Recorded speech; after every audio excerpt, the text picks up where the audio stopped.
अस्सलाम वालेकुम। YouTube science academy में खुशामदीद। अगर आप इस चैनल पर नए हैं तो काइंडली चैनल को सब्सक्राइब करें। ऑनलाइन क्लासेस, होम ट्यूशन या पीडीएफ में नोट्स के लिए डिस्क्रिप्शन में नंबर मेंशन है, उस पर राबिता कर सकते हैं। आज की वीडियो में यूनिट 11 थर्मल ट्रांसफॉर्मेशन के मल्टीपल चॉइस क्वेश्चंस करते हैं।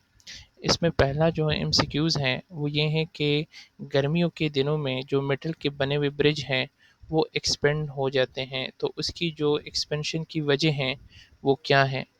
ऑप्शन ए, ये हमारे पास जो है रस्टिंग और वीकनिंग की वजह से एक्सपेंड हो जाता है। ऑप्शन बी, जो ब्रिज में एटम्स हैं वो इंटेंसली वाइब्रेट होने की वजह से हो जाता है। ऑप्शन सी, जो हमारे पास इसके ऊपर से कार ऊपर जा रहे होते हैं, उस कार्स की जाने उसकी वेट की वजह से हमारे पास हो रहा होता है, या जो है हमारे पास एयर प्रेशर डिक्रीज़ होने की वजह से होता है। सो बेटा इसका रीज़न है कि जो हमारे पास गर्मी की वजह से, क्योंकि समर डेज़ हैं, तो समर डेज़ में जो है गर्मी पड़ती हैं, और जो ब्रिज है वो मेटल का बना है, तो उसके जो एटम्स हैं उसका वाइब्रेशन बढ़ जाता है, उसके बीच स्पेसेस बढ़ जाने की वजह से हमारे पास एटम क्या हो जाता है, ये जो ब्रिज है वो एक्सपेंड होना शुरू हो जाता है। सो रीज़न मैंने लिखी हुई है कि when temperature increase the kinetic energy of thermal the kinetic energy of metal atoms increased, causing them to vibrate more intensely. This increased vibration leads to expansion of metal, thermal expansion. Rusting, weight of cars or air pressure do not cause thermal expansion. Next है हमारे पास fog forms on a cold window pane in the morning, which change of state is occurring। यानी हमारे पास जो है cold window के ऊपर से जो फॉग बन जाता है, ये जो हमारे पास स्टेट चेंज हो गया, यानी हमारे पास वेपर्स गैस में से जो हैं, यानी हवा में मौजूदा जो वाटर हैं वो किस में कन्वर्ट हुआ हुआ है, लिक्विड में कन्वर्ट हुआ हुआ है। तो ये जो जब लिक्विड हमारे पास कन्वर्ट हो जाता है किस में, लिक्विड जब चेंज हो जाता है गैस, सॉरी गैस, जब गैस हमारे पास चेंज हो जाता है लिक्विड में, इसको कंडेंसेशन कहते हैं। सो वो हमारे पास चूँकि एयर में जो मौजूदा वाटर पार्टिकल हैं, वो मॉलिक्यूल्स हैं, वो किस में कन्वर्ट हुए हुए हैं, वो लिक्विड में कन्वर्ट हो गए हैं।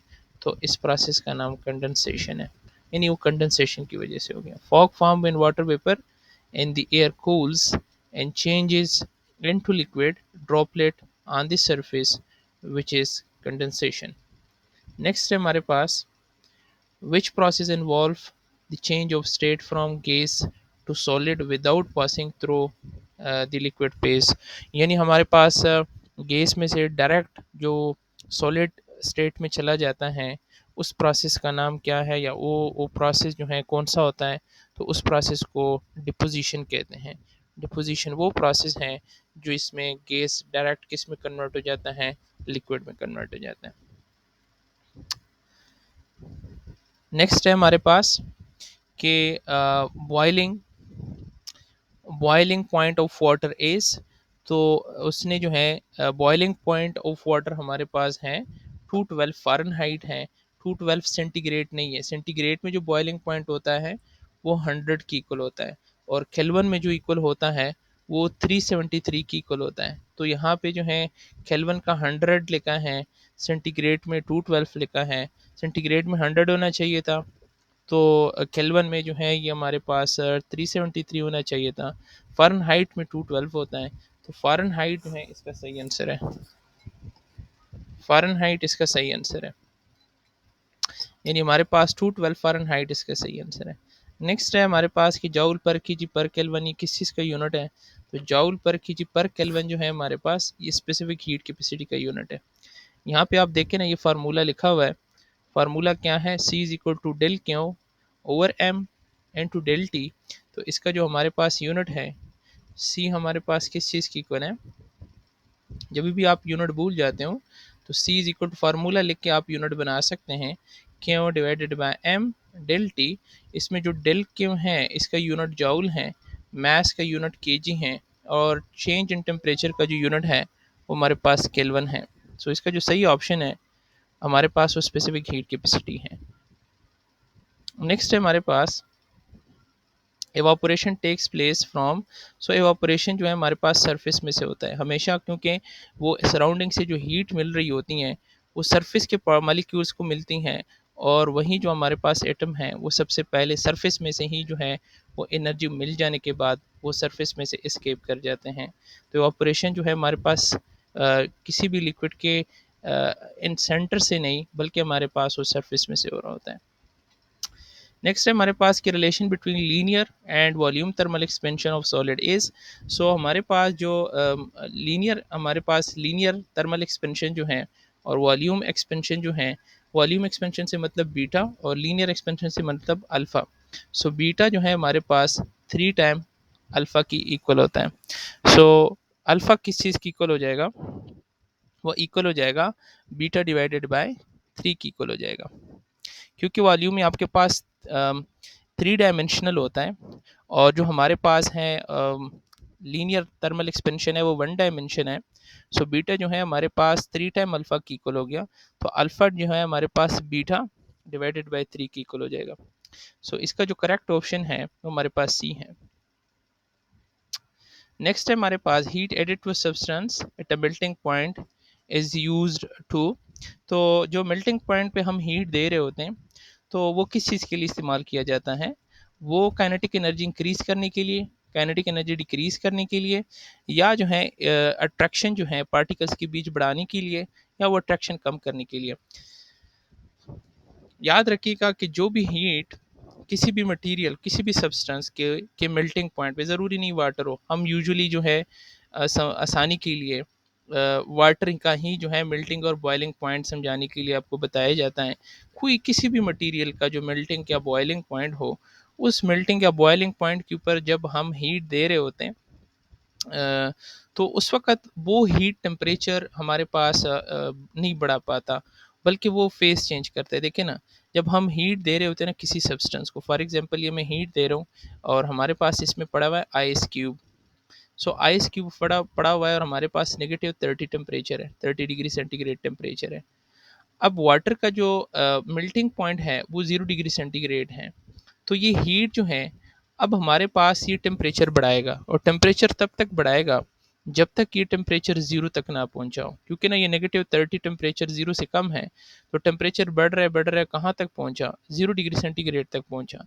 अब जब आप मज़ीद हीट दे रहे हो ना और इसी में थर्मोमीटर पड़ा हुआ है, तो आपको जो है एक चीज़ देखने को मिल जाएगी कि ये मज़ीद आपके पास वो टेम्परेचर नहीं बढ़ रहा होगा।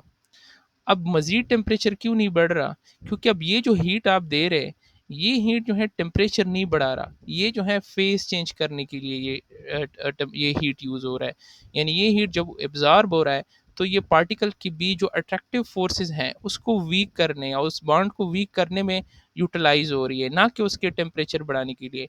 सो टेम्परेचर बढ़ाना या एवरेज काइनेटिक एनर्जी उसका नहीं बढ़ा रहा, बल्कि इसके बीच जो बॉन्ड है उसको वीक कर रहा है, या ये फेस चेंज करने के लिए यूज़ हो रहा होगा। सो इसका सही ऑप्शन है decrease the attraction between particles. Next है हमारे पास के 336 जूल पर ग्राम जो है हमारे पास latent heat of fusion of material है। तो कितना हीट रिक्वायर्ड होगा 10 ग्राम को, उसकी मेल्टिंग के लिए कितना हीट हमारे पास चाहिए होगा। सो इसका फार्मूला क्या है, हमारे पास फार्मूला है del Q is equal to M N to latent heat of fusion. So आप जो है क्या करें, इस फार्मूले में हम पुटिंग करते हैं 10 ग्राम मल्टीप्लाई बाय 336 जाउल पर ग्राम। आप उसको कन्वर्ट भी करें उसमें तो आंसर आपके सेम आएगा, यानी ये ग्राम और ये ग्राम आप केजी में भी कन्वर्ट करें, आंसर सेम आएगा। तो 336 मल्टीप्लाई बाय 10 जाउल, इसमें से आ जाएगा 3360 जाउल, 3360 जूल। तो ये सही ऑप्शन हमारे पास यही है। नेक्स्ट है which of the following factors increase the rate of evaporation, इसमें से कौन सा फैक्टर जो है एवापोरेशन को रेट को बढ़ा देता है। तो टेम्परेचर डिक्रीज़ करना तो नहीं बढ़ाता, ह्यूमिडिटी जो है इंक्रीज़ करना नहीं बढ़ाता, जो डिक्रीज़ ऑफ सरफेस एरिया ये भी एवापोरेशन रेट को नहीं बढ़ाता। जो बढ़ा देता है एवापोरेशन रेट को वो विंड है, स्पीड विंग, जब हम विंड स्पीड को इंक्रीज़ कर देते हैं तो वो उसकी वजह से एवापोरेशन क्या हो जाती हैं, बढ़ जाती हैं। नेक्स्ट कहते हैं कि 9 मल्टीप्लाई 10⁻6 पर केल्विन, अगर हमारे पास लीनियर एक्सपेंशन है तो हमारे पास वॉल्यूम एक्सपेंशन किसकी इक्वल होगा। अभी आपने पढ़ लिया कि हमारे पास वॉल्यूम एक्सपेंशन जो है वो इक्वल होता है 3 टाइम बीटा की इक्वल होता है, अल्फ़ा की इक्वल होता है। सो जो अल्फ़ा की वैल्यू गिवन है उसको मल्टीप्लाई बाय 3 करने से हमारे पास आंसर आ जाएगा। तो आप जो है 3 मल्टीप्लाई बाय 9 कर देते हो तो 3 मल्टीप्लाई 9 से क्या आता है 27। सो 27 मल्टीप्लाई 10⁻⁻6 केल्विन जो है इसका करेक्ट आंसर है। नेक्स्ट है हमारे पास the process that involves the latent heat of vaporisation is, latent heat of vaporisation melting में नहीं हो रहा होता। मेल्टिंग में क्या होता है, मेल्टिंग में जो है तो सॉलिड से लिक्विड की तरफ वो फेज चेंज जो है सॉलिड टू लिक्विड है, फ्रीजिंग में लिक्विड टू सॉलिड है, और कंडेंसेशन में हमारे पास गैस से लिक्विड में आता है।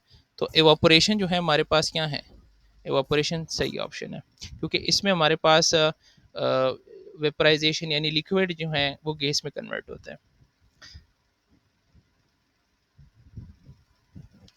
नेक्स्ट है हमारे पास the sum and difference of the coefficient of real and thermal apparent expansion of liquid are in ratio of in the ratio 2:1.